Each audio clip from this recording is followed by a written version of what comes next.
And last week, the UN reported the horrifying ways that Daesh treats even its most vulnerable captives, crucifying children, burying children alive, hand-picking mentally challenged children to serve as suicide bombers and kill even more innocent people. This is what we're up against. All right, Daesh, or whatever he called them, in case you don't know, is ISIS, or as they would say, ISIL.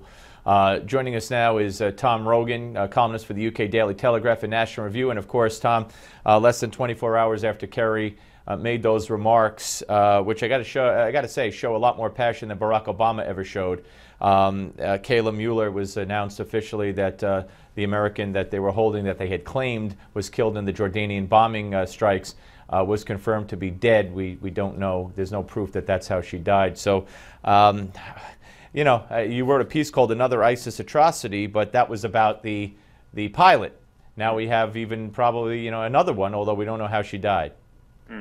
Yeah, I mean, she epitomizes the decency of the U.S., you know, a Christian who went abroad to serve Muslims who were starving to death in Aleppo, spent time with HIV/AIDS. And of course, ISIS epitomizes Salafi jihadism at its worst element, the fact that she was murdered. I suspect she was probably executed, and then, you know, they made up this story about the airstrike, but we simply don't know at the moment. Regardless, though, it shows the nature of the enemy, and it's just another tragedy in a line of many tragedies. Today, even, Steve, ISIS, I've just seen their latest video, shows a group of individuals being interrogated who ISIS accuses of spying, and then shows them in particularly grotesque fashion being beheaded, and their torsos and bloodied heads being thrown on a road, and slow-mo high-definition shots of the blood. I mean, they are a death cult, and that is what they are. You know, but here's something interesting. You mentioned that the video, which, you know, none of the networks showed, and not too many people realize, you write about a whole bunch of what the video showed, that there was words on the video, propaganda. And among the propaganda, they brought up not only grievances against Muslims, they brought up Israel, and Jews, but they talked about the Crusades in an effort to justify, you know, hey, Christians did it to us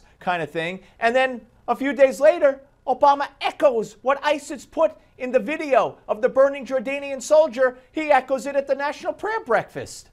Yeah, look, it's just, and again, it's just a level of strategic intent, actually, actively, now we see from Susan Rice, that they do not want to engage with this issue. They do not want to consider the fact that it is metastasizing both Salafi jihadism on the Sunni side around the world, from Nigeria, Somalia, the Middle East, but also encouraging an Iranian response, an emboldening an Iranian response. You know, Shiite militias in Iraq are taking over the Iraqi military. We have no influence there because the president pulled everyone out of the embassy in 2011. And so now you have two sides fighting each other in this death struggle.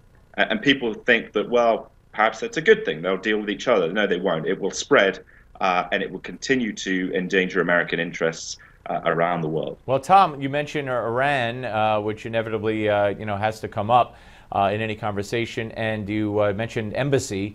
Iraqi embassy, our embassy that's been abandoned. But let's talk about the embassy in Yemen, the American U.S. embassy in Yemen, which has also, you told me as we went on, has been closed down. We abandoned our embassy, and that's that's at the hands of Iran as well. Yeah, well, so the news today is that the embassy is suspending operations for security reasons. Obviously, the Houthi rebels, supported by Iran, have taken control essentially of Sana'a, the capital of Yemen, and control the levers of power there. And I said a couple of weeks ago that I thought this was likely, that the Iranians would try and put pressure on the Houthis to get the United States out of Yemen and to close down the embassy. Because again, the Iranian grand strategic project that the president really doesn't want to face up to, although he must know about it from his intelligence briefers, is that from Beirut to Baghdad to Sana'a, they are trying to export their crescent of Shia Islam. And the problem, the flip side, as we were talking just a minute ago about what that does on the Sunni side, is that Saudi Arabia, the other Sunni Arab monarchies, react to what Iran is doing and its expanding power in ways that are deeply problematic for us, because they think, well, if Iran is expanding, the only thing we can do is to fund groups like Al-Qaeda. Right. And that sets off the whirlwind of uncontrolled consequences. Well, Tom, I want you to write a letter to President Obama and explain the world to him. Do you think he'd read it? No. Tom Rogan, you're always welcome here. We'll read what you write. Continue to do that. Thank you very much, sir. Thank you, sir. All right. John Bachman's next, folks.